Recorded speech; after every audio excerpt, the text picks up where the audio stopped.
I forgot to mention that I sent Schaefer an email and asked him, what would he want put on a T-shirt if we started trying to make T-shirts to make people aware of his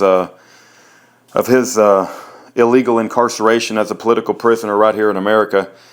And he sent back, "Liberty always wins because tyranny self-destructs." So I thought that was a really, really good tagline to put on the shirt. So the picture that I'll put up will have that. And when I said earlier that Schaefer put the idea that our government is a dog that's got off the leash, I think Schaefer's position on that would be, well, the dog will eventually self-destruct. It's only my idea that we either need to put the dog out of its misery, or we need a new dog, or we need to put the dog back on the chain.